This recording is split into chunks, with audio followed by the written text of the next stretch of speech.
네, 여러분 반갑습니다. 자, 이번에는 24년 2회 기사 자격증에 있어서 회로 이론 및 제어공학에 대한 수문항을 같이 보도록 하겠습니다. 자, 첫 번째 문제입니다. 삼상부하가 델타 결선되었을 때 A 상위는 컨덕턴스가 0.3모, B 상위는 컨덕턴스가 0.3모, C 상은 유도 서셉턴스가 0.3모 연결이 되어 있답니다. 이 부하의 영상 어드미터스나 물었습니다. 즉, 어드미터스 중에서 뭘 물었다? 영상분을 물었습니다. 그럼 당연히 우리는 이에 대한 수식관계를 떠올릴 필요가 있습니다. 자, 그래서 뭐 간단히나마 한번 체크를 해보면 이 영상분은요, 우리가 3분의 1에다가 각각의 불평형 성분의 합으로 표현할 수가 있습니다. 그쵸? 아마 여러분들 입장에서는 이 전압이나 전류로 표현된 꼬라지가 좀 더 익숙할 겁니다. 자, 그래서 우리 복습 차원에서 그냥 눈으로나마 한번 보고 넘어가도록 하겠습니다. 자, 일단 우리가 이런 문제를 조지기 위해서 항상 챙겨야 되는 게 대칭분이 있습니다. 자, 요 놈에 대해서 한번 적어보면 일단 저는 편의상 전류를 기준으로 좀 잡을게요. 그래서 영상분, 정상분, 역상분이 있더라. 자, 그리고 이런 대칭분에 있어서 중요한 건 요 놈이 될 겁니다. 지금 보시면 아래 첨자가 0, 1, 2 이런 숫자 형태를 가지고 있습니다. 자, 이런 경우에는 우리가 뭘 또 떠올려야 되냐? 3분의 1이라는 걸 떠올려야 돼요. 그래서 어렵게 생각하지 마시고 0 다음에 어느 숫자는 1, 1 다음엔 2, 그럼 2 다음에 당연스럽게 3이 와야 되더라. 요거 꼭 체크를 해주십시오. 자, 그 다음으로 다음 행렬을 체크를 하면 첫 번째 행과 첫 번째 열은 싹 다 1이 됩니다. 그 다음에 여기는 불평형 성분. 자, 그리고 요 빈칸을 채울 건데 요 같은 경우에는 여기는 정상분을 기준으로 해서 여기는 벡터 연산자에 있어서 정상적인 순서, 즉 1승, 2승이 오더라. 이렇게 들고 오면 좀 편하실 겁니다. 그 다음에 아래쪽은 역상분이기 때문에 역순서로 이렇게 쓰면 되더라. 이렇게 하면 대칭분에 대한 게 끝이 난다. 그죠? 자, 그래서 만약에 시험 문제에 뭐 전압에 대한 대칭분을 물었다. 그럼 I 대신에 V로. 혹은 이처럼 어드미터스에 대해서 물었다. I 대신에 Y로 표현하면 끝이죠. 그죠? 자, 그 다음에 이놈과 짝꿍이라고 볼 수 있는 이 불평형 성분에 대해서도 보도록 하겠습니다. 자, 얘도 편의상 전류에 대해서 표기를 하겠습니다. IA, B, C 상에 대한 거. 자, 근데 요놈 같은 경우에는 이 I라는 문자 기호 옆에 나오는 아래첨자가 싹 다 영문으로 되어 있죠. 그렇기 때문에 위에서와 같이 이런 3분의 1이 나오지 않습니다. 아시겠죠? 그래서 이 3분의 1은 쉽게 이렇게 들고 가세요. 다시 한번 체크를 하면 0, 1, 2 이런 숫자가 올 때만 얘가 그 다음으로 온다. 근데 여기 아래첨자가 숫자가 되어 있지 않는 것은 3분의 1을 중요하지 않는다. 아시겠죠? 요거 은근히 혼동하시는 분들이 많으시더라고요. 확실히 잡아줍니다. 자, 그 다음에 위에랑 똑같이 첫 번째과 첫 번째 열은 1로 맞춰줍니다. 그 다음에 우측에는 대칭분들, 영상, 정상, 역상. 자, 그럼 빈칸은 어떻게 합니까? 빈칸 같은 경우에는 여기에 체크했던 거를 앞뒤 순서만 바꾸어 주시면 됩니다. 그래서 이렇게 챙긴 다음에 시험 문제에 어떤 거에 대해서 묻는다. 그에 대해서 행렬을 풀어서 우리가 바로 접목을 시키면 되겠다. 그죠? 자, 어쨌든 다시 이렇게 돌아와서 연원 기준으로 결과를 도출하도록 하겠습니다. 자, 일단 여기서 두 번째로 하나 더 체크를 해야 되는 게 있습니다. 어떤 게 있냐면 우리가 어떤 회로를 해석을 할 때 임피던스 기준으로 해석하는 경우가 있고요. 어드미턴스 기준으로 해석을 하는 경우가 있습니다. 그럼 이때 우리가 이 임피던스 성분부터 좀 더 자세히 쓰면 얘는 R에다가 더하기 J의 유도성 리액턴스 마이너스 용량성 리액턴스 이렇게 쓸 수가 있다. 그죠? 근데 이 역수 개념인 이 어드미턴스는 조금 다릅니다. 자, 일단 첫 번째 실수 부분에는 이 저항의 역수인 컨덕턴스를 자, 그 다음에 이런 리액턴스의 역수인 서셉턴스를 쓸 건데 이때는 요놈의 순서가 한 번 더 바뀝니다. 즉 여기가 용량성 서셉턴스, 여기가 유도성 서셉턴스 이렇게요. 그래서 이 어드미터스 같은 경우에는 이런 순서로 되고 특히 좀 혼동을 하는 부분이 임피던스에서 유도성은 부호가 플러스인데 얘도 그럼 플러스 아닌가? 이런 부분을 혼동을 많이 하십니다. 근데 어드미터스 같은 경우에는 어떻다? 부호가 바뀌어요. 아시겠죠? 임피던스일 때는 유도성이 플러스지만 어드미터스일 때는 마이너스더라. 자, 그럼 요따다가 제대로 이 개념을 가지고 접목을 하면 이렇게 쓸 수가 있겠죠? 3분의 1에다가 일단 A상에 대한 거는 컨덕턴스가 0.3모 그 다음에 B상에 대해서도 컨덕턴스가 0.3모 자, 근데 C상 같은 경우에는 유도성 서셉턴스가 있다라고 했습니다. 그럼 얘를 다시 쓰면 우리는 요놈 기준 자, 지금은 얘가 언급이 없죠? 그렇죠? 그럼 요놈 기준을 표현하면 정확하게 요거 아니겠습니까? 그럼 우리는 여기다가 이렇게 쓸 수가 있겠죠. 그럼 다시 한번 썼을 때 얘는 3분의 1, 0.6 마이너스 j2의 0.3이 될 겁니다. 그럼 요거를 우리가 분배를 한다라고 치면은 요런 답을 얻을 수가 있겠죠. 그래서 우리가 고를 수 있는 건 1번이 되겠습니다. 다음으로 두 번째 문제 보도록 하겠습니다. 상의 순서가 A, B, C인 불편한 삼상 교류회로에서 각 쌍의 전류가 IA가 이렇게, IB가 이렇게, IC가 이렇게 주어져 있을 때 역상분 전류는 어떻게 됩니까? 자, 일단 요 같은 경우에는 우리가 첫 번째 문제에서 그에 대해 행렬을 했다. 그죠? 그래서 요거는 제가 바로 조금 안내를 드리도록 하겠습니다. 자, 여기에서 묻는 이 역상분 전류를 일단 수식적으로 바로 쓰면 우리는 이렇게 쓸 수가 있을 거야. 3분의 1에다가 A상 더하기 A의 제곱 B상 더하기 A의 C상. 그죠? 실제 이 문제 같은 경우에는 우리가 시험장에 들고 가는 아주 좋은 무기, 핵무기가 하나 있죠. 계산기. 요거를 활용하면 진짜 맛있게 먹을 수 있는 문제가 됩니다. 자, 일단 요 같은 경우에는 요 수식을 알고 계산기 있고 하지만 그대로 대입을 하면 됩니다. 자, 그래서 저는 바로 이렇게 안내를 드리겠습니다. 우선적으로 3분의 1 계산기에 넣어야겠죠. 그 다음에 여기에 있는 A상을 넣을 겁니다. A상 요 그대로 넣으면 됩니다. 즉 7.28, 그 다음에 이거 각도 표시 15.95 이렇게 쓰면 되겠죠. 자, 참고로 언급을 드리자면 보통 요즘에 FX570 ES 플러스 시리즈 많이 쓴다. 그죠? 요 기준으로 간단하게만 언급을 드리자면 여기에 있는 이 각도 표시는요, 여러분들 복소수 모드로 바꾸신 다음에 Shift 버튼 누르고 그 다음에 7번 키패드 위에 보시면 이런 버튼이 있을 거예요.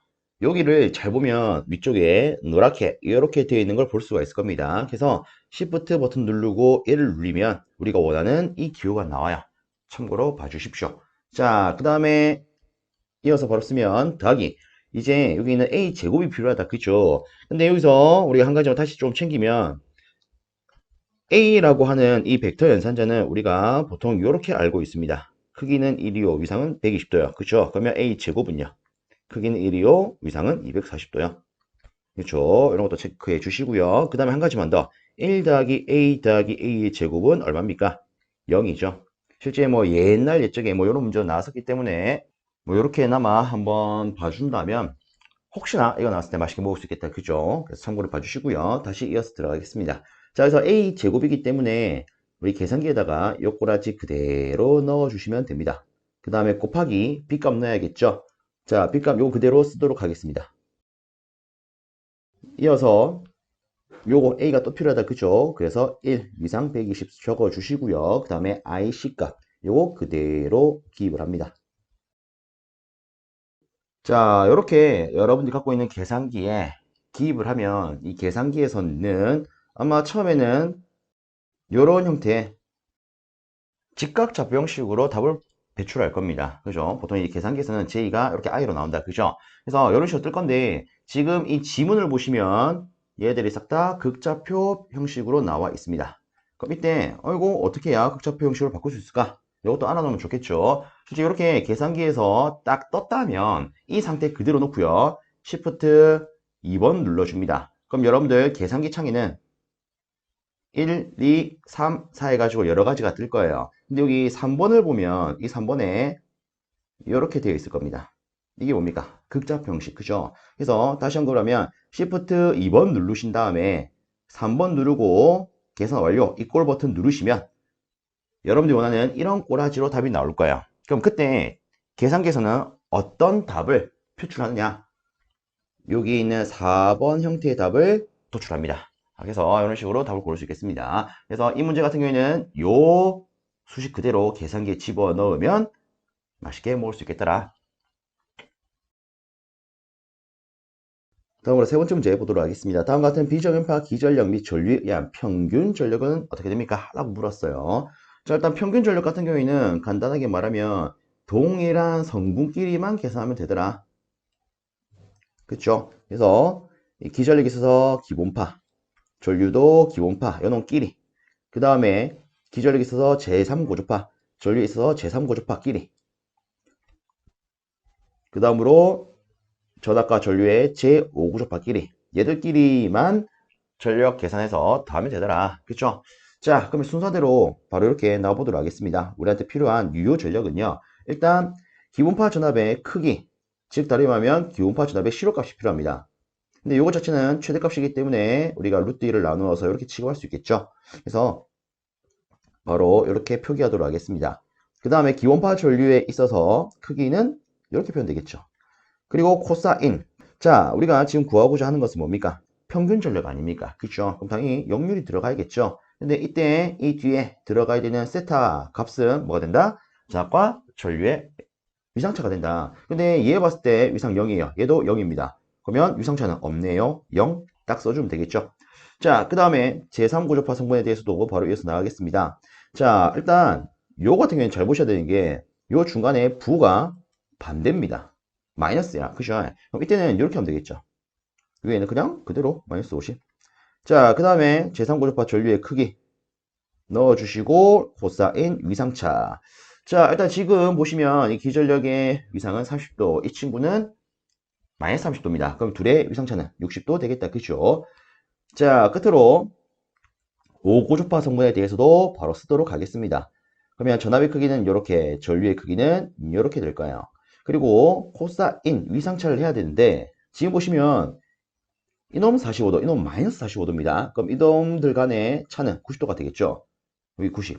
근데 솔직히 이 코사인 90은 그냥 0 아닙니까? 그럼 얘는 애초에 계산해서 배제해도 관계없겠더라. 그래서 지금 남아있는 이 친구만 여러분들이 갖고 있는 계산기에 두드리시면 계산기에서는 875라는 값을 탁 뱉어낼 겁니다. 그래서 이렇게 챙길 수 있겠더라. 다음으로 네 번째 문제입니다. 단위 길이당 인덕턴스 및 커패시턴스가 각각 L, C일 때 선로의 특성 임피던스는 야 이런 거 나오면 맛있게 먹어야 된다. 기죠. 다음 뭡니까? 루트 C분의 L 요 놈이죠. 자 여기서도 간단히 한번 챙겨보도록 하겠습니다. 자 우리가 말하는 이 특성 임피던스 얘를 다르게 파동 임피던스, 고유 임피던스, 혹은 공칭 임피던스 이런 식으로 여러 가지 이름으로 표현할 수가 있습니다. 자, 일단 연원 같은 경우에는 우리가 이렇게도 잡을 수 있겠죠. 어떤 선로에 있어서의 한 점에 흐르는 전류분의 그 점에 대한 전압. 그쵸? 자, 그 다음으로 루트 병렬 어드미터스 분의 직렬 임피던스 이렇게도 표현할 수가 있습니다. 자, 그 다음에 한 단계 더 나아가면 좀 더 자세히 썼을 때 이 병렬 어드미터스는 G 더하기 J 오메가 C로 직렬 임피던스는 R 더하기 J 오메가 L로 자, 그 다음에 요거를 통해서 우리가 뭐 이렇게도 표현할 수 있겠죠. 자, 그리고 여기서 끝을 내는 게 아니라 몇 가지를 좀 더 연계해서 생각을 해보면 실제 이런 것도 있습니다. 자개분의 전개, 우리 자개학에서 나오는 거 아닙니까? 그죠? 자, 그 다음에 루트 엡실론분의 뮤 이런 것들. 그래서 이런 것까지 같이 챙겨 주신다면 좀 더 좋지 않을까 싶습니다. 어차피 얘들이 다 같은 꼬라지니까. 자, 그 다음에 한 가지 더. 실제 뭐 전력공학과 같은 이런 과목에서 장거리 솔로, 즉 분포 정수 회로를 해석을 할 때 뭐 이런 것도 있죠. 루트 놓고 수전단을 개방시켰을 때 임피던스, 그리고 수전단을 단락했을 때 임피던스, 곱 이런 식으로도 계산할 수 있더라. 근데 이 같은 경우에는 다시 한번 체크를 하면 장거리 솔로 혹은 좌우 대칭 기준으로 전복을 시킬 수 있겠습니다. 그래서 이렇게 여러 가지가 있구나 다시 한번 살펴봐 주시면 여러분들 실제 시험 치러 갔을 때 이런 거 나왔을 때 뭐 어떤 형태로 물어보든 간에 맛있게 될 수 있지 않을까 싶습니다. 참고로 봐주십시오. 다음으로 다섯 번째 문제입니다. 회로에서 전류가 이런 코롬, 그 다음에 임피던스가 지금 Z3만 주어졌어요. 어쨌든 이 친구가 1옴일 때 부하 전체에 대한 복소 전력은 하고 물었습니다. 자, 그럼 요 같은 경우에는 제가 우측에 별도로 칸을 만들어서 안내를 드리겠습니다. 자, 일단은 뭘 물었다? 복소 전력을 물었다. 그럼 여러분들이 첫 번째로 기억을 하셔야 되는 것은 어떤 수식을 써야 될까? 이 복소 전력 같은 경우에는 전압의 복소수와 전류의 복소수를 곱하면 되는구나. 그쵸? 요거를 떠올리면 되겠죠. 근데 좀 더 정확하게 우리가 이런 식으로 바로 두 놈을 냅다 곱하면 위상에 있어서 오류가 발생을 합니다. 그래서 정확하게 이 복소수 형태의 전력, 즉 복소 전력을 계산할 때는 기본적으로 누구를 공액 복소수로 취한다? 전류야. 그렇죠? 그래서 우리가 일반적으로 전류 공액을 취하더라. 요거를 알아주셔야 정확하게 볼 수가 있겠습니다. 자, 그럼 여기서 저는 첫 번째로 전류 이 친구부터 한번 구해 볼게요. 일단 이 전류 같은 경우에는 간단하게 우리가 I1에 대한 거, I2에 대한 거, I3에 대한 거 싹 다 더해주면 될 겁니다. 근데 지금 이 I1을 보시면 지수함수 꼬라지, I2도 지수함수 꼬라지야. 그래서 저는 계산기에 바로 두드리기 위해서 얘를 어떻게 할 거냐? 극좌표 형식으로 표현할 겁니다. 근데 솔직히 우리가 지수함수 형식을 알면 극좌표 형식도 그냥 뽑아낼 수가 있죠. 자, 간단하게 언급을 조금 드리자면 지수함수 꼬라지가 있습니다. 얘는 어떤 형식으로 복소수를 표현하는 겁니까? 일단 크기에다가 exponential j 위상의 꼬라지로 표현하는 방식이죠. 근데 우리가 이 계산기에서 종종 쓰는 이 극좌표 형식은 단순히 크기에다가 이렇게 각도 기워놓고 위상 이렇게 표현하는 거 아니겠습니까? 그러면 지수함수 형식으로 나와 있을 때 그냥 요놈들만 그대로 갖다 꽂으면 이놈 쉽게 얻을 수 있겠죠. 그래서 막바로 적으면 이 I1 같은 경우에는 크기가 2이기 때문에 2 쓰고요. 각도 표시. 자, 여기 보시면 마이너스 6분의 파이라고 되어 있습니다. 얘를 60분보로 표현하면 마이너스 30도 이렇게 되겠죠. 자, 그 다음에 이 I2 같은 경우에도 바로 쓰면 크기가 5죠. 위상은 여기 6분의 파이니까 아하 30도가 되겠네. 자, 그 다음에 i3는 그냥 5입니다. 그럼 요 계산기에 갖다 꽂으면 우리한테 필요한 값이 딱 나오겠죠. 그래서 계산기를 두드려 보면 이 친구가 11.06 더하기 제2의 1.5 이렇게 나오는 걸 확인할 수가 있을 겁니다. 자, 일단 이 친구는 끝이 났어요. 자, 그 다음에 두 번째 우리가 해야 되는 것은 전압이겠다. 그죠? 자, 일단 이 전압은 어떻게 구할 수 있을까? 지금 여기 주어진 걸 봤을 때는 전류와 임피던스가 있으니까 이 두 개를 곱하면 되겠네. 이렇게 생각할 수가 있을 겁니다. 특히나 모든 회로가 어떻게 구성됐습니까? 병렬요. 그러면 요 두 개 곱하거나 요 두 개 곱하거나 요 두 개 곱하면 병렬 회로에 걸리는 전체 전압을 알 수 있겠네. 왜? 병렬 회로에 걸리는 전압은 이놈과 같을 거니까. 그죠? 근데 여기서 실제 주어진 임피던스 값은 한 놈밖에 없습니다. 요 친구야. 그러면 우리는 요거 이용하면 되겠죠. 즉 I3, Z3. 자, 그럼 보겠습니다. 이 I3 같은 경우에는 그냥 실수값으로 5밖에 없어요. 그리고 Z3도 1옴 아닙니까? 그러면 이 회로에 걸리는 전체 전압이 그냥 실수로 표현된 5V구나. 이렇게 표현할 수 있겠죠. 자, 그러면 이제 끝났습니다. 복소 전력, 세 번째 단계 복소 전력 계산합시다.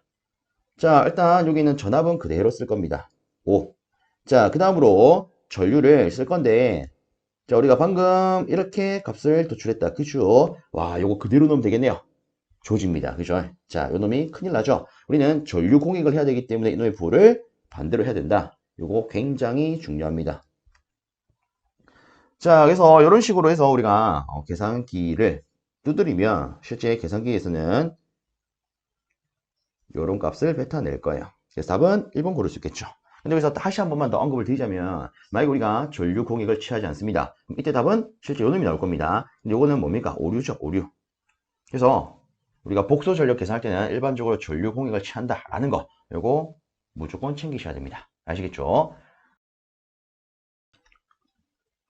다음으로 여섯 번째 문제입니다. 다음 같은 회로에서 4옴에 흐르는 전류는 하고 물었습니다. 자, 일단 보면 요놈이죠. 요놈한테 흐르는 전류는 얼마냐? 이걸 물었습니다. 자, 근데 야, 이 보니까 와, 땀에 이 꼬라지 뭐고 이거. 뭔가 회로 형태가 심상치 않음을 느낄 수가 있습니다. 자, 그래서 솔직히 요놈 같은 경우에는 여러분들이 처음 이 문제를 본다. 그럼 이게 뭔데 이거? 뭐 짚푸는 거고? 뭐 이런 생각할 수 있습니다. 근데 지금 딱 이 풀이를 한번 보시면 그 다음에 여러분들이 이 문제를 마주했을 때는 진짜 맛있게 씹어 드시고 계실 거야. 자, 일단 저는 이렇게 한번 언급을 드려보도록 하겠습니다. 우선적으로 제가 구분을 좀 쉽게 하기 위해서 색을 가지고 체크를 하겠습니다. 일단 각 소자의 안쪽에 접속되어 있는 선을 A선, 그 다음에 소자의 바깥쪽에 연결되어 있는 이 선을 파랗게 체크하고요. 이놈을 B선이라고 가정을 하겠습니다. 실상 이 전기 같은 경우에는 어쨌든 완전히 제 위치에 접속만 되면 정상적으로 구동하기 때문에 회로의 형태가 바뀌더라도 여기서 체크한 이런 위치에 얘들이 정상적으로만 접속되어 있다면 솔직히 해석에는 지장이 없을 겁니다. 자, 그래서 이 친구를 이렇게 한번 표현을 해봅시다. 우선 제가 이 안쪽에 표현한 A선을 위쪽에다가 배치를 시켜서 이렇게 표현하도록 하겠습니다. 그럼 B선 같은 경우에도 똑같이 이렇게 표현할게요. 그럼 우리가 하나하나씩 순서대로 봤을 때 여기 있는 이 파란패의 전류원부터 보면 얘는 B에서 A를 향하는 방향으로 설치가 되는 걸 확인할 수가 있습니다. 그럼 간단하게 우리는 뭐 이렇게 볼 수 있겠죠. 이렇게 표현했을 때 이 친구가 8A의 전류원이더라. 그렇죠? 그러면 지금 여기 있는 것처럼 B에서 A로 향하는 방향 이렇게 딱 설정된 거 아니겠습니까? 자, 그 다음에 이 7A의 전류원도 보겠습니다. 얘도 보시면 B에서 A를 향하는 방향으로 접속이 되어 있는 걸 확인할 수가 있습니다. 그럼 얘도 옆에다가 똑같이 이렇게 표현해 보겠습니다. 그럼 얘도 처리가 됐죠. 그리고 나머지 6옴, 4옴, 12옴은 어쨌든 A와 B 사이에만 접속이 되어 있으면 됩니다. 그렇죠? 자, 그래서 옆에다가 바로 이렇게 그려보도록 하겠습니다. 4옴, 6옴, 12옴. 자, 어쨌든 우리가 지금 구하고자 하는 바는 이 4옴에 흐르는 전류, 요 놈입니다. 그죠? 그러면 요 놈은 바로 병렬 합성을 시킬게요. 두 놈의 합분의 곱. 자, 그래서 요 놈을 계산 때리면 얘가 4옴이 됩니다. 즉 얘가 하나로 4옴으로 합쳐졌어요. 자, 그리고 앞에 있는 전륜도 봤을 때 일단 같은 방향을 가리키고 있기 때문에 얘들은 그냥 냅다 더하는 형태로 이렇게 합칠 수가 있겠죠. 즉 얘는 위쪽으로 15A의 전류를 내뿜더라. 그럼 자 보세요. 지금 얘를 다시 한번 표현하면 결국 4옴짜리의 저항과 합쳐진 요놈, 이놈도 4옴이었죠. 이놈이 병렬로 된 거 아닙니까? 근데 여기다가 15A의 전류가 공급이 된대요. 그럼 이 경우에는 이 전류가 정확하게 반반 들어가겠죠. 그럼 우리가 필요로 하는 이 4옴에 흐르게 되는 전류는 몇 옴이 된다? 7.5. 답은 뭐라? 제가 방금 7.5옴이라고 했나요? 7.5A죠. 그래서 답은 3번 되겠죠. 그래서 이런 게 나온다면, 이런 형태의 회로가 나온다면 앞으로 여러분들은 안에 거 접속된 선, 밖에 위주로 접속된 선 기준으로 이렇게 나누어서 표현을 해 보십시오. 그러면 진짜 간단하게 풀어나갈 수가 있습니다. 아시겠죠? 그래서 이거 같은 경우에는 꼭 한번 다시 해보셨으면 좋겠습니다. 다음으로 7번째 문제입니다. 공간적으로 서로 n분의 2파이 라디안의 각도를 두고 배치한 n개의 코일에 대칭 n상교를 흘리면 그 중심에 생기는 회전작의 모양은? 하고 물었습니다. 자, 일단 요거는 간단히만 짚고 넘어가도록 하겠습니다. 일단 n상에 있어서 얘가 대칭적으로 나타난다. 대칭 n상이다. 그럼 이때 회전자기는 무조건 아름다운 원형을 이루게 됩니다. 근데 이 대칭 상태가 깨졌어요. 즉 비대칭이 됩니다. 이때는 이 원이 어떻게 된다? 찌그러지더라. 그거를 우리는 다원형이라 부를 수가 있죠. 그래서 이 같은 경우에는 이렇게 간단히만 챙기면 풀 수 있는 문제죠. 그리고 한 가지만 더, 이 대칭을 다르게는 우리가 평형, n상교류 이렇게도 부를 수가 있습니다. 비대칭은요, 불평형, n상교류 이렇게도 부를 수가 있죠. 그래서 이런 것들이 같은 용어다라는 것도 다시 한번 체크를 해주십시오. 자, 어쨌든 이 문제의 답은 대칭으로 주어졌기 때문에 1번 원형 회전자기가 되더라. 자, 이어서 아래쪽에 8번째 문제입니다. 불평형 삼상전류 IAB, C가 이렇게 주어 있을 때 영상전류나 물었습니다.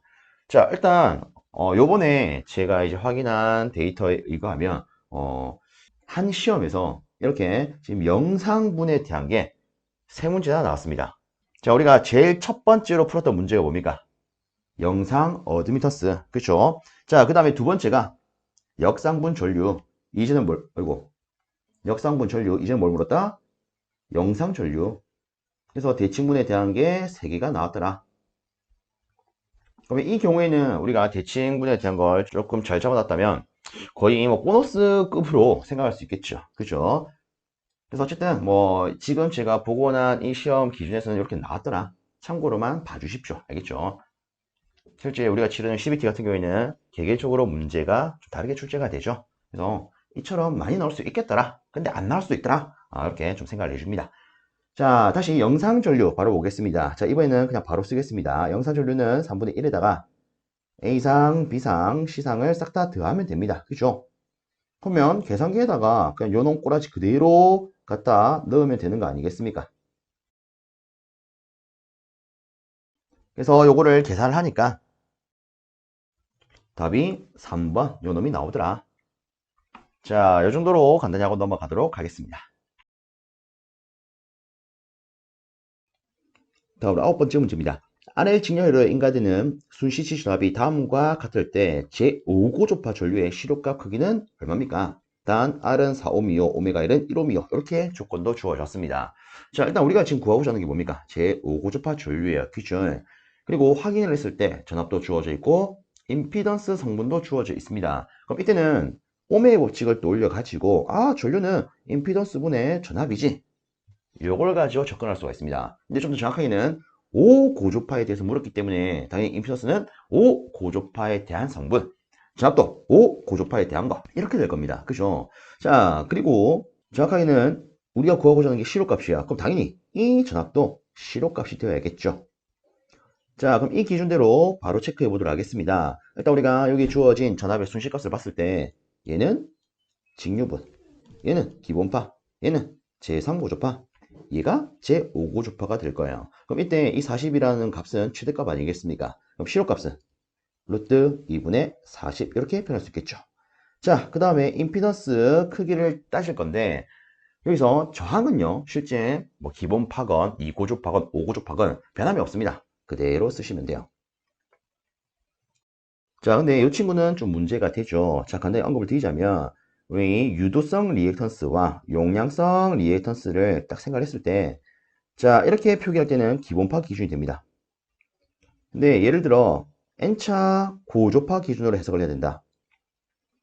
그러면 이 유도성 같은 경우에는 N을 곱해주면 되고요. 용량성 같은 경우에는 N을 나누어서 이렇게 나타내주면 됩니다. 그래서 요거를 알아야 우리가 좀 원활하게 풀 수가 있겠죠. 그럼 지금은 5고조파에 대한 것 기준 아니겠습니까? 그러면 이 유도성 레이턴스가 몇 배가 된다? 5배가 된다. 그럼 애초에 이 오메가 1 자체가 1로 줬기 때문에 이제 우리가 이놈에 대해서 계산할 때는 이 리액턴스를 어떻게 된다? 5배 지급한 5로 계산해서 넣어야 된다. 아시겠죠? 요게 중요 포인트가 되겠습니다. 그래서 이놈을 계산기에 그대로 넣으면 계산기에서는 4.42 정도의 값을 뱉어낼 겁니다. 우리는 1번을 답으로 고를 수가 있겠죠. 다음으로 10번째 문제입니다. 문제가 심플해요. 요놈의 라플라스 역변하는 하고 물었습니다. 자, 일단은 제가 여기 있는 선지부터 조금 살펴보겠습니다. 지금 보면 시간 함수로서 델타 t가 나와 있어요. 즉 단위 임펄스 함수가 나와 있습니다. 자, 우리 거꾸로 생각을 하면 이렇게 볼 수 있겠죠. 이 친구의 라플라스 변화 뭐가 된다? 1. 그럼 다르게 말하면 이 함수에서 애초에 뭐가 뽑혀져 나와야 된다? 1이 이렇게 별도로 뽑혀져 나와야 된다. 우리가 요걸 생각해 볼 수가 있을 겁니다. 그러면 요거 그대로 봤을 때 저는 이렇게 한번 표현해 볼게요. 자, 우선에 우리가 여기에 있는 분모를 그대로 쓰면 S제곱 플러스 2S 플러스 5가 됩니다. 그러면 여기서 1이 뽑혀서 나오려면 분자도 이 꼬라지가 그대로 있어야 되지 않겠습니까? 그래서 일단 처음에 S제곱 표현을 해볼게요. 근데 보면 여기 S제곱이 애초에 있습니다. 그러면 얘 그대로 써도 되겠죠? 자, 그 다음에 보시면 3S가 있어요. 근데 우리한테 필요한 건 2S입니다. 그러면 얘를 이렇게 한번 해봅시다. 2S 플러스 S. 즉, 이것 자체가 뭐가 된다? 3S요. 맞습니까? 자, 그 다음에 우리가 또 1을 뽑아내기 위해서 필요한 게 5가 필요합니다. 보니까 8이 있어요. 그럼 얘는 5 더하기 3. 이렇게 표현하면 되겠네요. 그럼 우리가 얘를 다시 한번 쓰면 이렇게 표현할 수 있을 겁니다.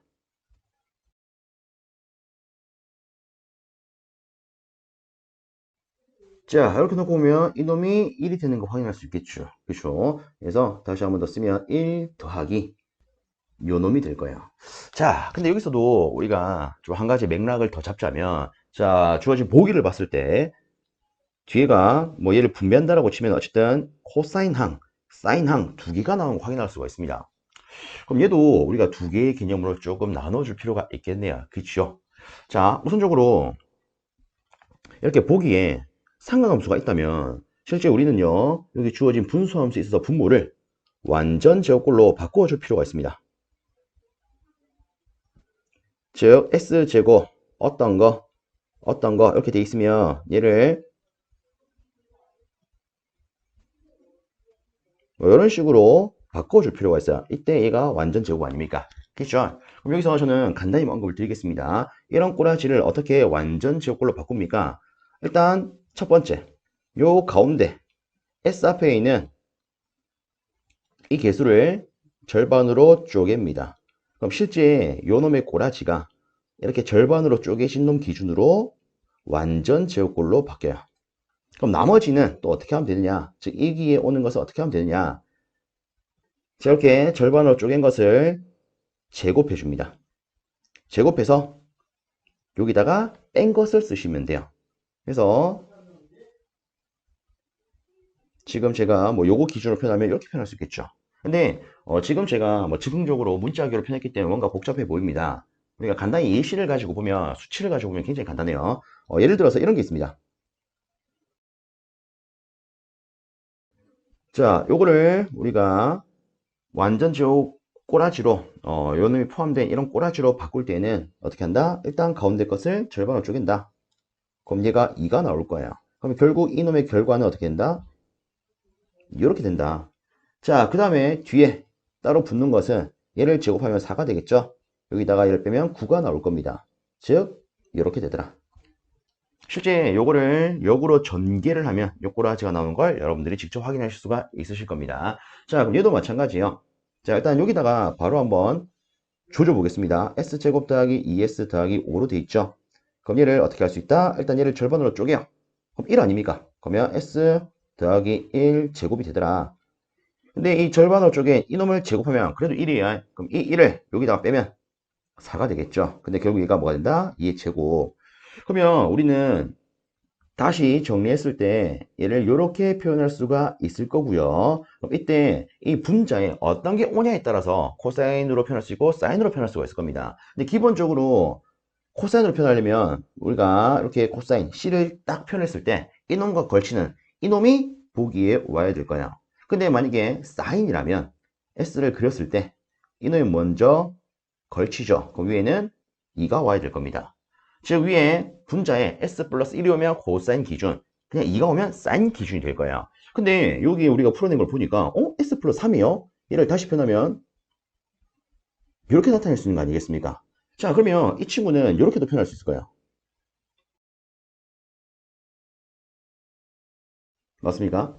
자, 그럼 이 상태에서 이제 역변환 시켜보도록 하겠습니다. 자, 역변환 시키면 얘는 단위 임펄스 함수. 그 다음에 요놈 같은 경우에는 앞에 게 같아요. 그럼 기본적으로 코사인 해놓고 이걸 봤을 때 2t가 되겠더라. 자, 근데 여기에 원래 s 자리에 s 플러스 1이 돼 있으면 우리는 익스포넨셜 이런 식으로 표현할 수가 있죠.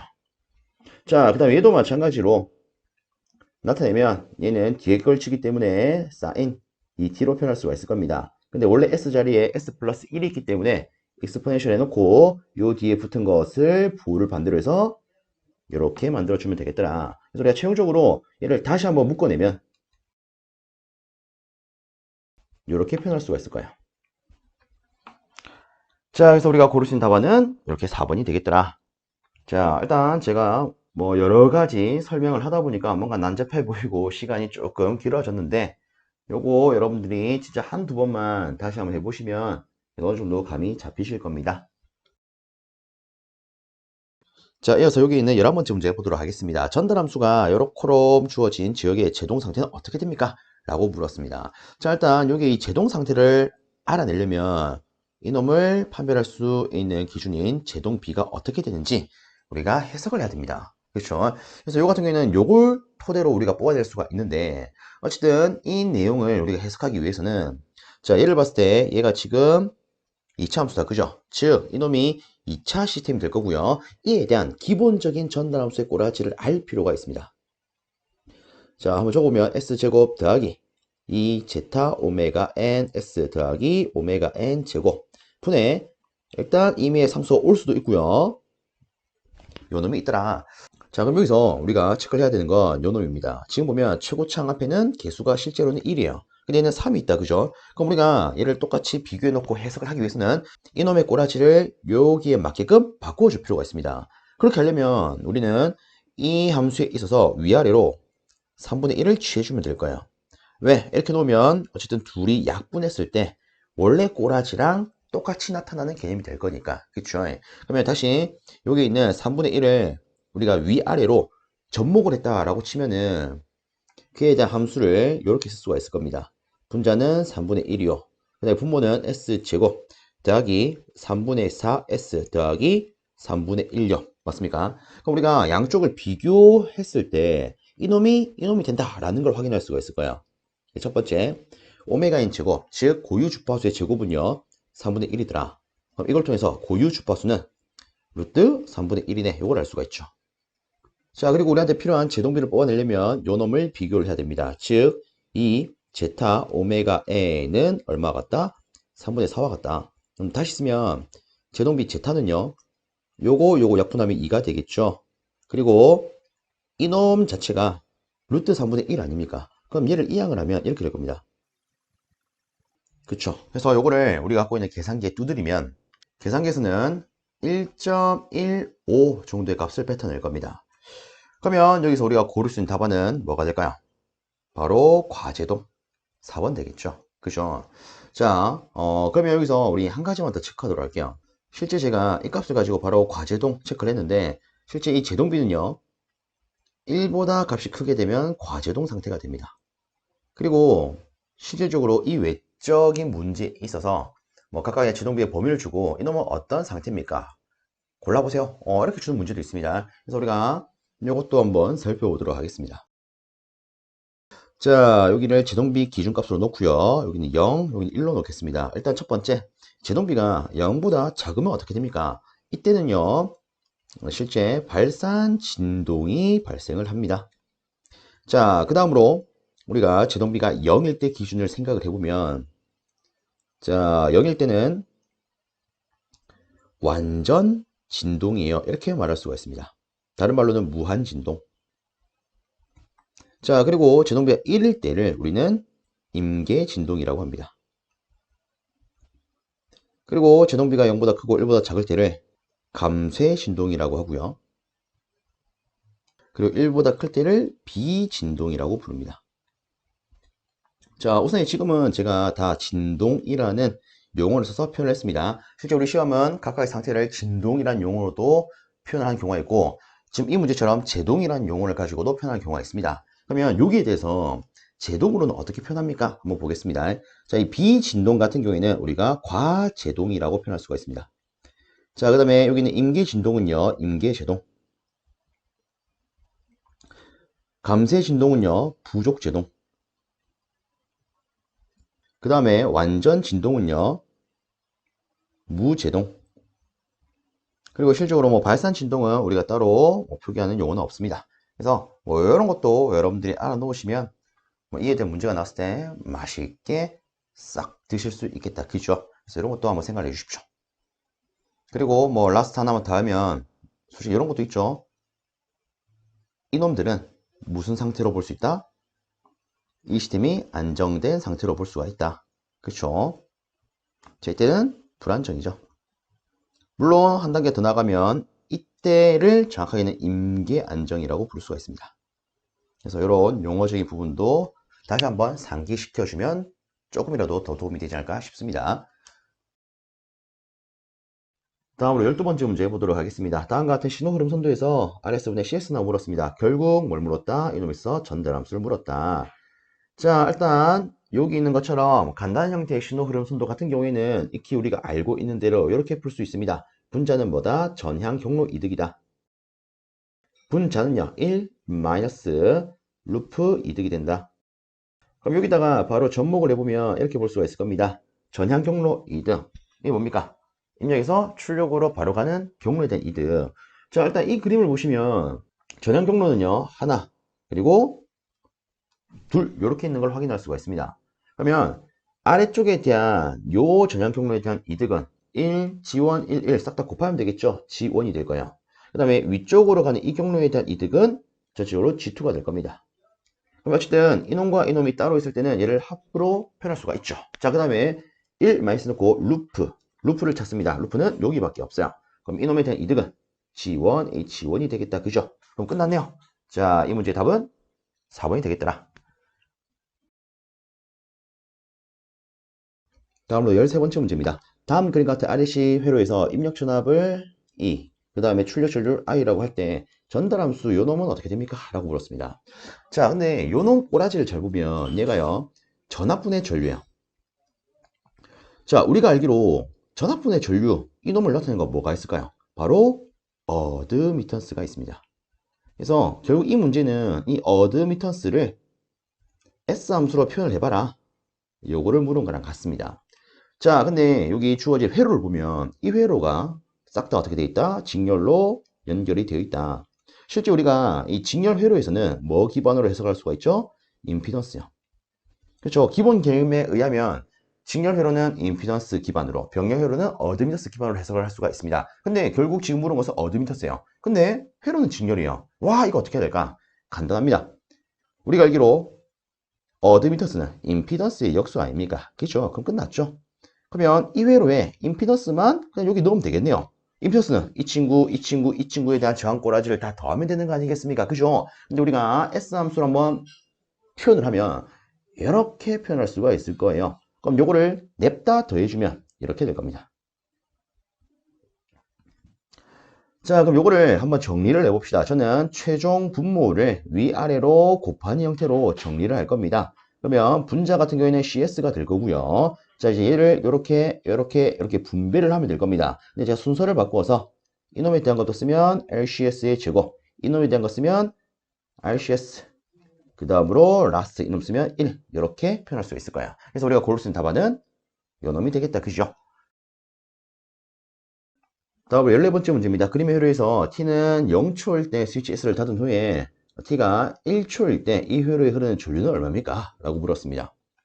자, 일단 저는 뭐 간단하게만 들고 가면 일단 RL 회로에 우리가 이 스위치를 닫아서 전기를 투입할 때에는 막바로 주어진 저항에다가 얘를 넣어서 일단 여기 필요한 전류의 최종값을 만들어 줄 수가 있습니다. 그리고 나서 1 exponential L분의 RT 하면 끝이죠.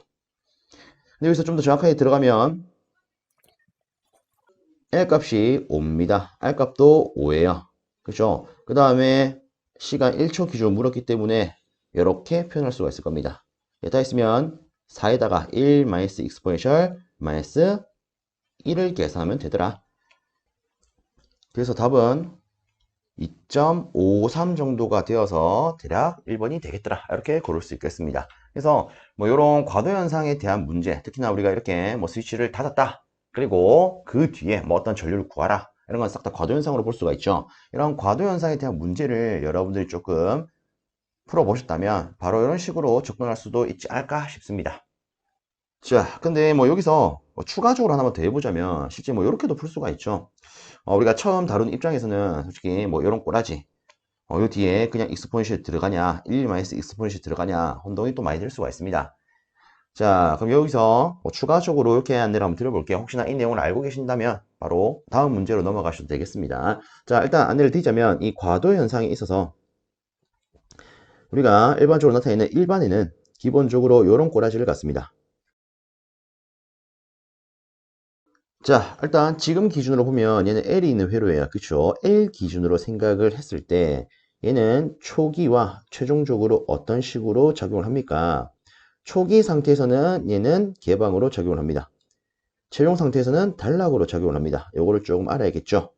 그러면 개방이 됐을 때는 전류 기준으로 봤을 때 전류가 흐를 수 있다 없다? 흐를 수가 없어요. 그쵸? 이렇게 표현합시다. 흐를 수가 없어요. 근데 단락이 된다면 흐를 수가 있습니다. 정상적인 전류가 흐를 거야. 그죠? 그러면 요걸 가지고 우리가 여기다가 조금 표현을 해보면 자, 실제 지금 L 회로는 우리가 이렇게 스위치를 투입, 즉 온 기준으로 볼 때에는 초기 상태에 어떻게 된다? 개방이 되더라. 즉 초기값 자체가 0이 된다 이거 아니겠습니까? 그럼 최종 단계에서는 최종값에서는 단락된 상태니까 정상 전류가 흐를 거예요. I. 자, 그 다음으로 이 특성근 S 좀 기억을 해야겠죠. 얘는 우리가 RL 회로라면 L분의 R 이렇게 쓸 수가 있죠. 근데 만약에 RC 회로다. 그럼 이런 경우에 특성근은 마이너스 RC분의 1이 될 겁니다. 그러면 여기다가 얘를 접목을 하면 우리가 이렇게 쓸 수 있겠죠. 일단 전류에 대한 일반에는 초기값 없으니까 바로 이걸 쓰면 마이너스 I 그 다음에 exponential 특성근 자리에 L분의 RT 씁니다. 이거 더하기 I. 그럼 여기서 우리가 다시 i로 묶어내면 1 마이너스 익스포넨셜 마이너스 L분의 RT가 되는 걸 확인할 수가 있죠.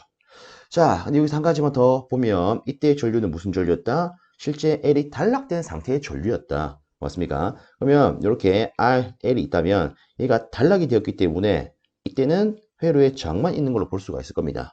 그럼 당연히 이때 이 전류는요. 지금 저항만 작용하기 때문에 R분의 E 이렇게 쓸 수가 있겠죠.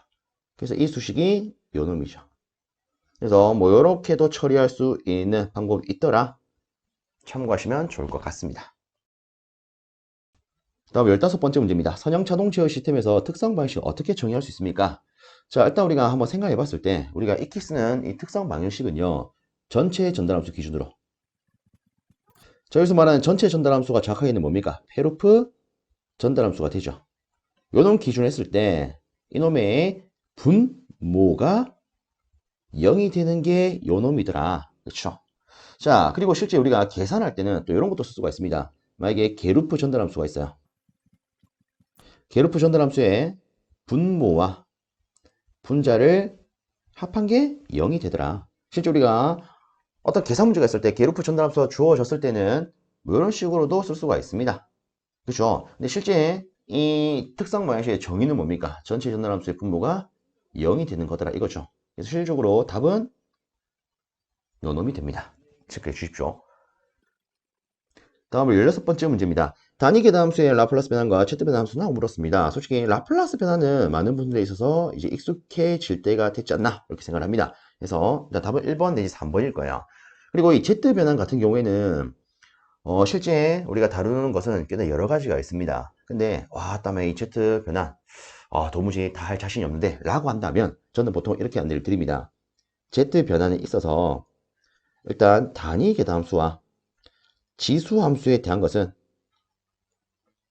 무조건 챙기자. 왜? 얘들이 실제 출제율이 높기 때문에. 자, 그러면 이걸 이렇게 볼게요. 시간 함수일 때 이런 표현이 있다면 얘를 Z 변하면 어떻게 됩니까? 재미나게 꼬라지가 거의 유사합니다. 자, 일단 우리 이것도 한번 체크할게요. 우리가 알고 있는 이 단위 계산함수는 기본적으로 1을 의미한다. 기준. 그럼 자 보세요. 이 Z 변화했을 때 이 두 개는요. 이렇게 들고 가셔도 됩니다. 변화했을 때 기본 꼬라지가 Z 마이너스 어떤 거 분의 Z가 된다. 자, 그럼 이 어떤 거에는 뭘 넣으면 됩니까? 이거 그대로 넣으시면 됩니다. 그래서 단위 계산함수 같은 경우에는 우리가 Z 변화를 했다. Z 마이너스에다가 UT가 다르게는 1 아닙니까? 1 쓰고 Z 쓰시면 돼요. 이렇게 지수함수가 주어졌다. 그대로 쓰고 Z 쓰시면 됩니다. 어떤 느낌인지 아시겠죠? 다만 얘는 연속 시간이고 얘는 이산 시간 기준이기 때문에 이 문자 기호는 대문자로 바뀔 수 있다. 자, 그래서 이 두 개는 여러분들이 좀 이렇게 같은 꼬라지 개념으로 묶고 가주시면 어떨까 싶습니다. 자, 어쨌든 지금 기준으로 봤을 때 답은 일단 1번이 되겠다. 그죠? 다음으로 17번째 문제입니다. 제어 시스템의 전달함수가 이렇게 표현됐을 때 이놈의 고유 주파수와 감쇄율은 하고 물었습니다. 실상 요놈 같은 경우에는 우리가 앞에서 풀었던 문제와 좀 유사하다. 그죠? 앞에서는 이 감쇄율 값을 가지고 어떤 상태냐 물어봤었고요. 지금은 아까 값을 물었습니다. 자, 일단 한번 풀어보도록 할게요. 우선에 얘도 봤을 때 얘가 2차 시스템인 걸 확인할 수가 있습니다. 그럼 당연히 2차 시스템에 대한 기본 꼬라지를 또 떠올려야 되겠다. 그죠? 그래서 바로 쓰면은 이렇게 표현할 수가 있습니다. 그러면 요 놈을요 똑같이 이 꼬라지로 만들어 줘야겠죠. 그래서 저는 위아래로 4분의 1을 곱해 주도록 할 겁니다. 그러면 이놈과 같이 표현할 수 있는 게 분자 4분의 1 분모 S제곱 더하기 4분의 1 S 더하기 4분의 1이 되더라. 요겠죠. 그럼 결국 이놈 자체가 고유 주파수 오메가 N 제곱 아니겠습니까? 자, 그러면 다시 정확하게 고유 주파수는 얼마가 된다? 양변으로 두시면 2분의 1, 0.5가 되겠다. 그래서 이놈 둘 중에 답이 하나 나올 겁니다. 자, 그럼 두 번째로 요 놈을 가지고 봤을 때 이 제타 오메가 N은 4분의 1이 되더라. 근데 우리가 애초에 이 오메가 N이 0.5라는 걸 했습니다. 그럼 결국 요 놈과 요 놈 곱하면 1이니까 제동비는 0.25가 되겠네. 그래서 답은 이렇게 고를 수 있겠죠. 자, 이어서 아래쪽에 있는 18번째 문제 보도록 하겠습니다. 게르프 전달 함수가 요렇게 주어졌을 때 근궤적의 수는? 하고 물었습니다. 자, 일단 우리가 알고 있기로 이 근궤적의 개수는요, 0점 개수와 극점 개수를 비교했을 때 가장 큰 놈의 개수와 같다. 즉 가장 큰 개수와 같다. 이걸 알고 있습니다. 그리고 또 하나, 특성 방정식의 차수와 개수가 같다. 그쵸? 그럼 지금 봤을 때 일단 0점은 없어요. 근데 극점은 보입니다. 몇 개 보입니까? 하나, 두 개? 아니죠. 실제 이것도 고려를 해야겠죠. 이 제곱이 뭡니까? 중근이라는 거 아니겠습니까? 그죠? 그래서 얘는 S 플러스 1, S 플러스 1 이렇게 표현할 수 있기 때문에 극점은 한 개, 두 개, 세 개, 네 개가 됩니다. 그래서 근계적의 수도 네 개가 되겠더라. 끝. 이런 거 나오면 맛있게 냠냠 고르시면 되겠습니다. 다음으로 19번째 문제입니다. 자, 일단 요 같은 경우에는 제가 정석대로 한번 안내를 드리고 약간의 편법이라고 해야 되나? 어쨌든 이런 것도 한번 언급을 드려보도록 하겠습니다. 자, 일단 보시면 다음 같은 상태 방식으로 표현되는 제어 시스템에 대한 특성 방식의 근은? 하고 물었습니다. 그럼 우리가 이렇게 상태 방식이 주어졌을 때는 그 특성 방식의 근을요, 일단 특성 방정식부터 짜야 되기 때문에 요 놈을 기준으로 해서 도출할 수가 있습니다. 이게 특성 방식의 정의 아닙니까? 그죠? 자, 그럼 여기다가 그대로 한번 적용할 건데 여기서 A 행렬, 즉 상태 행렬이 뭐예요? 이놈이죠? 그러면 바로 이렇게 쓰겠습니다. 얘를 바로 접목을 하면 이렇게 될 거고요. 어이고. 이렇게 될 거고요. 자, A 행렬, 즉 상태 행렬을 넣으면 0, 1, 마이너스 2, 마이너스 3이 됩니다. 자, 이놈이 0이래요. 일단 요거를 한 번 더 정리를 해주면 얘는 이렇게 될 겁니다. S 마이너스 1, 그 다음에 2, 그리고 S 플러스 3요. 자, 이제 여기 있는 이 친구를 풀어줄 필요가 있죠. 풀 때 어떻게 합니까? 요거 곱하기 마이너스 요거요. 그쵸? 자, 그래서 쓰면은 S 플러, 그리고 다시. 자, 다시 쓰면은 S 플러스 3, 마이너스에 마이너스 1 곱하기 2가 됩니다. 다시 정리를 하면 S 제곱 더하기 3S 더하기 2는 0 되겠죠. 그래서 이거를 뭐 인수분해 혹은 여러분들이 계산기에 근해 공식 쓰는 기능을 활용을 하시면 이때 S 값 자체가 어떻게 나오냐? 마이너스 1과 마이너스 2가 나옵니다. 답은 이러면 되겠죠. 그렇죠?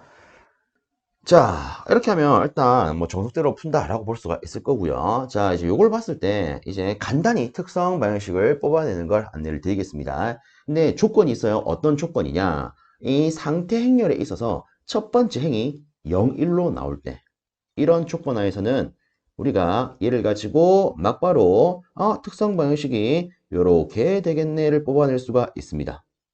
자, 간단해요. 여러분들이 이 상태 방정식에 대한 내용을 배울 때 2차 미분 방정식과 3차 미분 방정식을 상태행렬로 표현한 걸 다룹니다. 그쵸? 그거를 역으로 생각하시면 돼요. 그래서 얘가 첫 번째가 0, 1일 때는 그 상태 방정식에 대한 특성 방식은 일단 S제곱 씁니다. 얘가 2차 행렬이죠. 그래서 2/2 행렬 아닙니까? 그래서 S의 제곱 딱 씁니다. 그 다음에 쓸 때는 요거 두 개 순서 바꿉니다. 그리고 부호도 바꾸어요. 순서 바꾸면서 부호 바꾸면 3S 플러스 2는 0 아니겠습니까? 그죠? 그래서 이걸 토대로도 바로 근이 마이너스 1과 마이너스 2가 되겠구나 뻔할 수 있겠죠. 자, 다시 한번 예시를 들면 이런 겁니다. 예를 들어 시험 문제에 이런 식으로 상태행렬이 주어졌어요. 뭐 이놈에 대한 특성 모양식 혹은 이놈에 대한 특성 근을 고르랍니다. 그럼 이때 어떻게 하면 된다? 보니까 야, 이 첫 번째는 0일이네. 그럼 이때는 S제곱에 넣고 부호 바꾸고 자리 바꾸면 바로 이렇게 특성 방식이 만들어지는구나. 그럼 얘를 인수분해하면 이렇게 되니까 특성근은 이렇게 되겠구나. 이렇게 볼 수 있겠죠. 혹은 제가 앞에서 말했지만 요거 이 근해 공식을 이용하셔도 되는데 요거는 계산기 기능을 활용하시면 되죠. 그렇죠? 자, 혹시나 해서 이 계산기 기능도 한번 언급을 해보겠습니다. 이게 말이 너무 많아지니까 영상이 길어지는데, 그죠? 자, 일단은 제가 앞에서 언급했던 것처럼 FX570 ES 플러스 시리즈를 가지고 좀 안내를 드리자면 우리가 근해 공식을 쓰고 싶다. 자, 다시 우리 요걸 가지고 올게요. S제곱 플러스 3S 플러스 2 이놈에 대한 근을 뽑고 싶다. 그럼 어떻게 하느냐? 일단 계산기의 모드를 바꿔줍니다. 5번 모드로요. 그래서 여러분들 계산기 화면 우측 바로 밑에 모드 셋업 버튼이 있죠. 그래서 모드 누르신 다음에 5번 EQN 눌러줍니다. EQN 누르면 1, 2, 3, 4에서 여러 가지가 나오는데 여러분들 3번을 보시면 아마 이렇게 되어 있을 겁니다. 이게 뭐냐면 2차 방정식량 근의 공식을 쓰겠다라는 거예요. 아시겠죠? 그래서 근의 공식 할 때는 모드 5번 누르고 3번 누르시면 쓸 준비가 되더라. 그러면 3번을 딱 누르는 시점에서는 여러분들 계산기 화면상에는 아마 이렇게 뜰 겁니다. A, B, C 해놓고요. 여기에 0, 0, 0 되어 있고 첫 번째 여기 음영 표시가 되어 있을 거예요. 지금 여기 값을 뭘로 할 거냐? 요겁니다. 아시겠죠? 그래서 요거는 이거 그대로 보시면 돼요. 항상 이 순서대로입니다. A는 여기, B는 여기, C는 여기라고 보시면 돼요. 그럼 A는 얼마? 1 넣으면 되겠죠. 그래서 1 넣고 이꼴 누르면 음영이 다음 영역으로 넘어갑니다. 그럼 이때 B는 3 넣으면 되겠죠. 그럼 C는 2 넣으면 되겠죠. 그래서 최종적으로 여러분들이 이 꼴을 누르시면 처음에 계산기 화면에 x1은 마이너스 1이다. 그 다음에 한 번 더 이 꼴을 누르시면 x2는 마이너스 2다. 이런 결과값을 얻으실 수가 있을 겁니다. 이것 자체가 뭐 된다? 우리가 원하는 근이 된다. 아시겠죠? 그래서 실제 이 계산기 기능도 일부 우리가 활용할 수 있다면 진짜 쉽게 풀어낼 수 있는 것들이 꽤나 많습니다. 그래서 이런 거는 좀 알아놓으면 좋겠죠. 자, 끝으로 20번째 문제 보도록 하겠습니다. 다음 그림에 대한 게이트의 명칭은? 하고 물었어요. 자, 실제 뭐 이런 식으로 이 다이오드 무접점 회로로서 어떤 게이트가 나온다. 요거는요, 여러분들 진짜 간단히만 챙기십시오. 자, 어떻게 챙기냐면, 자, 항상 첫 번째로 입력 측의 다이오드 방향을 봅니다. 그리고 입력 측의 다이오드 방향을 보세요. 자, 일단 첫 번째로 이 입력 측에 대한 다이오드 방향이 오른쪽을 가리킬 때가 있을 거고요. 왼쪽을 가리킬 때가 있을 겁니다. 자, 오른쪽을 가리킨다. 오른쪽을 가리키기 때문에 얘는 OR 회로가 됩니다. 오른쪽이니까 O예요. 아시겠죠? 그럼 왼쪽은 반대로 OR의 반대 뭐가 있다? AND 회로가 있다. 자, 그 다음에 두 번째 트랜지스터가 있는지 없는지 봅니다. 트랜지스터는 우리가 뭐 간단하게 이렇게 표현하는 친구 아니겠습니까? 그렇죠? 자, 얘가 없다, 있다. 없다는 것은 그냥 요거를 그대로 쓰면 된다. 있다는 것은 여기다가 뭘 붙여라? 낫을 붙여라. 즉, 이 트랜지스터 자체가 뭘 의미하냐면 낫을 의미를 합니다. 아시겠죠? 그래서 첫 번째 입력측 다이오드 방향, 두 번째 트랜지스터의 유무를 판별하면 이런 문제는 그냥 거저 먹을 수가 있습니다. 그리고 특히나 실기 가면 이런 회로 딸랑 하나 주고 이놈에 대한 게이트의 명칭을 써라. 뭐 서술하는 문제, 뭐 적어야 되는 문제가 나오는 경우도 있습니다. 그때도 요거 활용하시면 끝나요. 아시겠죠? 자, 그럼 보겠습니다. 일단 요 그림 기준으로 보면 일단 첫 번째 뭘 봐라? 입력 측의 다이오드를 봐라. 얘는 입력 아니에요. 그죠? 이거 보면 야, 안 됩니다. 야. 자, 입력 측의 다이오드를 보면 얘가 왼쪽을 향하네요. 그래서 뭐다? 얘는 기본적으로 AND를 깔고 합니다. 근데 중간에 보니까 얼씨구나 트랜지스터가 있네. 얘가 뭘 의미한다? 낫. 그러면 AND에다가 낫이 달렸으니까 우리는 이 회로를 난드 회로라고 부를 수가 있습니다. 그래서 답은 3번. 어떻게 보는지 알겠죠? 요거 알고 보면 실기 때까지 써먹을 수 있는 아주 맛있는 친구예요. 자, 일단 이렇게 하면은 요번에 제가 확인을 한 이 수문제에 대한 풀이가 끝이 납니다. 모쪼록 이 영상이 앞으로 시험을 준비하는 많은 분들께 조금이라도 도움이 되었으면 좋겠습니다. 여러분들 수고 많으셨습니다.